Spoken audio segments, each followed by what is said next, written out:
Hey everybody, thanks for clicking. Really appreciate that. So today we are going to work on our flatbed again. It's a 05 Chevy Silverado, and really nice truck. It's in pretty good shape, but anybody who has any of these older trucks, I don't care if it's Chevy, Ford, Toyota, whatever, the lines rot, the brake lines rot. So we fixed one the other day, and as soon as we finished fixing it, one of the other ones broke. Probably from jiggling around the block, the ABS block where the thing goes in. Probably just moved it a little bit, cracked one of the other lines. So needless to say, we ordered all new lines, and we're just gonna have to go ahead and replace all of it because, you know, it's an important truck for our business and we just can't play games. So we're gonna do it ourselves because that's how we do things here. So I will show you what we have and let's get started. Chevy Silverado 3500 series. This is a dual wheel. So I think according to the brake lines, it's like 12,000 pounds or over. I think they give you two options for the brake lines, and then you need to know your wheelbase for the lines. I will put the link in the description for the parts that we use. So let's take a look underneath. So not too hard to find the leak. Oh, there it is. Let's see if we can crawl under here and find out where. So we put in a new line the other day going to the back. This was the back one, goes up and around. So that one's all set. We don't actually have to replace that now, but we are gonna replace all these. So I think the first thing we're gonna do here is we're gonna make a little sketch of what line goes where on this block, because we're gonna just remove all the lines and then go from there. Pretty sure it's cracked over here. I see it dripping. All these are just kind of rusted up, so they just need to come out and get redone. Now let me crawl out of here. So first things first, we got our jacked up, we got our jack stands, we have the emergency brakes on, and we have the back tires in. So we're gonna pull the front tires off. We're gonna pull the wheel wells out of here because, you know, most of our lines are right over here and they go down the top of the frame rail. So I think the more accessibility that we have, the easier this job is gonna go. Probably one of the biggest challenges getting the line from there back to there. So let's get this all apart and then we'll make our little sketch for the anti-lock brake block.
pretty primitive, but this is the master anti-lock brake block underneath on the frame. I just made a sketch so I know exactly what line goes where. That's the rear line, right front wheel, left front wheel. This one goes to the back of the master cylinder, and this one goes to the front of the master cylinder. And this would be the front of the master cylinder, and this would be, I don't know if you can see it. You can see it right there. That's the back of the master cylinder. So now I have a sketch, and I know exactly which line goes where, because it's not like we're gonna replace one line and then take one off and put one on. We're gonna take them all off to get them out of our way, and then we're gonna install them one at a time. Okay, so now that I have them all marked, we're gonna go ahead and we're gonna try to pull out all the lines, see if we can get them unscrewed if possible. I pre-soaked everything with some liquid wrench. Hopefully that helps. So that's it. Let's have at it. Okay, so I've got them all disconnected. We started pulling them out. I went underneath first, like I said, after we marked everything. I went underneath. I was able to just, I used a chisel, a really sharp chisel, and I just took all those lines, sorry, off of there. So they're all free. And now I'll go in with a socket and pull the, sorry about that, pull those nipples out of there. And now the lines are all coming out one at a time. We have to go loosen the ones from the back of the master cylinder. Sorry about the crazy camera work I made. I should have taken this plastic cover off of the front, which I will do now. It's just that the jack is in the center. It's not really sitting on the jack's hands, it's kind of on the jack, but we're gonna pull that out now because that one line goes across to the right front wheel. So let's get this cover off here.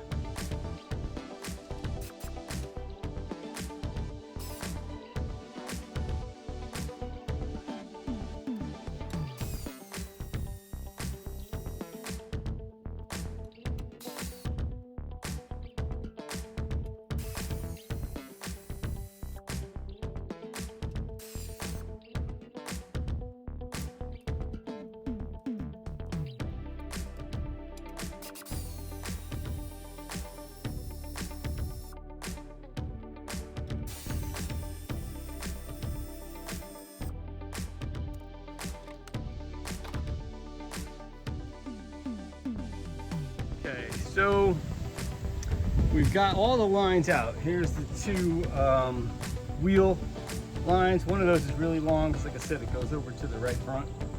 And then here's the other, sorry about that. Here's the other two lines that go up to the master. So really everything kind of feeded out from this side, the wheel well here. So once you pull this liner out, and the other one's a little tricky, you kind of got to pull it out that way and feed it. You just got to be a little patient. It's a little tedious, as to be expected. So now I have to go down to the ABS block and I have to pull those nipples out of there, make sure everything's clean, and then when we get to that point, we'll start to reinstall the lines. Hopefully the lines we have are the correct lines.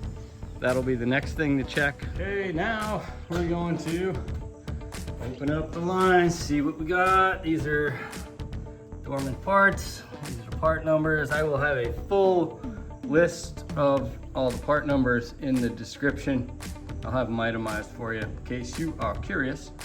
So let's open them up and let's see what we got.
All right, so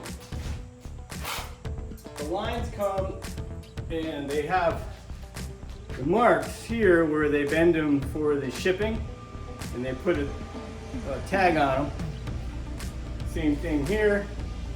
You'll see where the tag is, and it even says right on it, shipping bend. So you just got a very easy work them. This guy's back with the machine, hang on. So the first line we're gonna do is the longest line. This is the one that goes to the right front all the way back to the block. So we're gonna start with that one. It is gonna go in from this wheel here. So we're gonna try to feed it back down there first. And then from here, we're gonna try to feed it across to that front. We've got to go around a lot of obstacles, but we're gonna give it a shot. So let's get it going.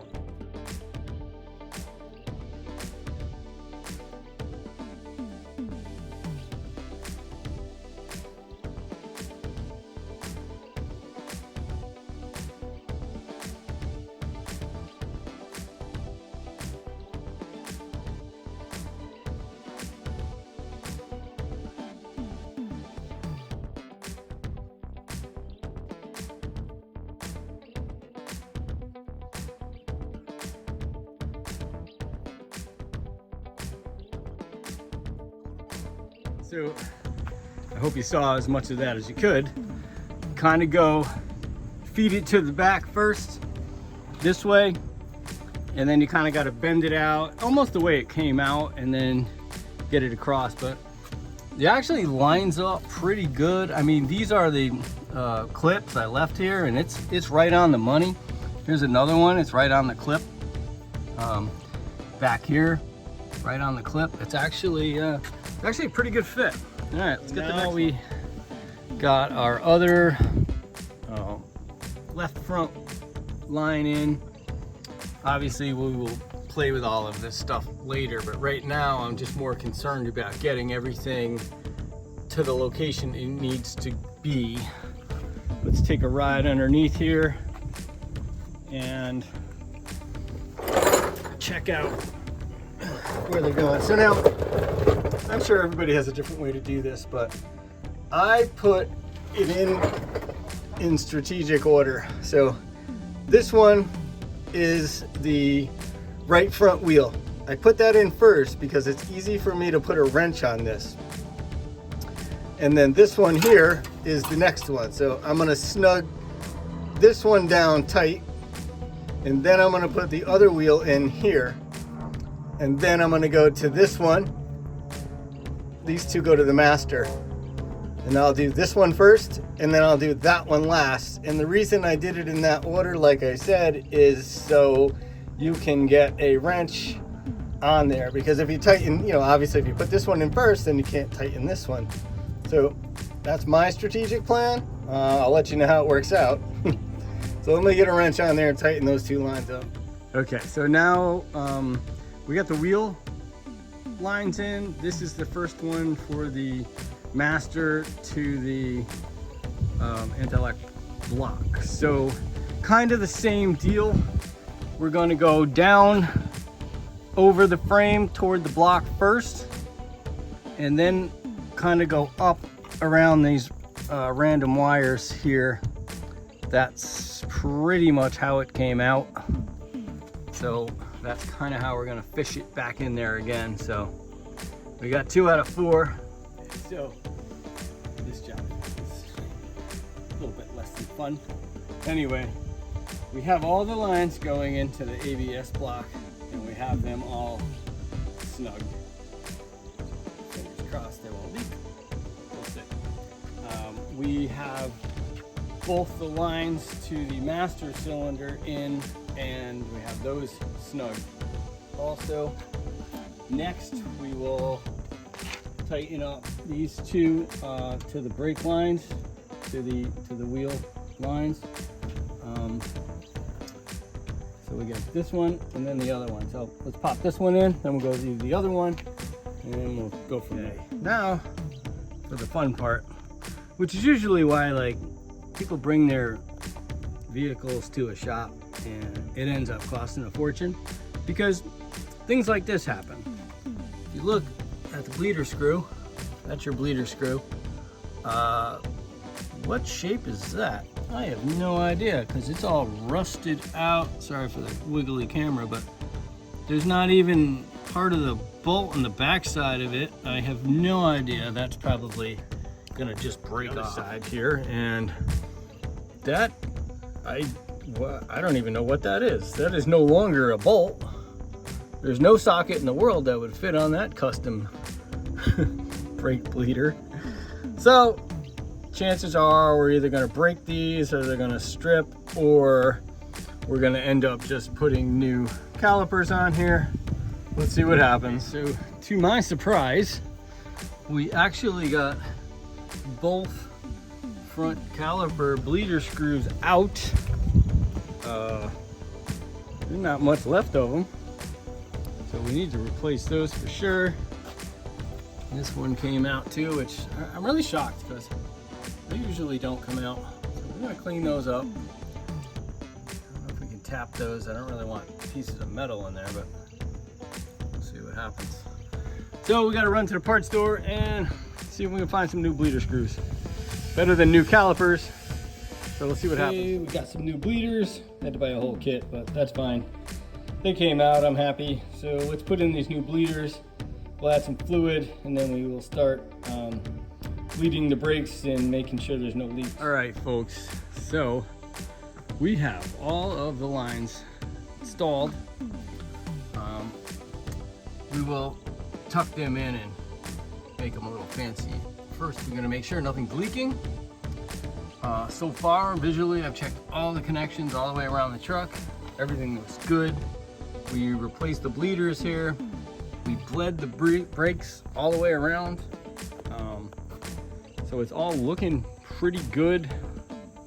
Let's take a look underneath here. Let's see. Don't mind me. Let me get under here.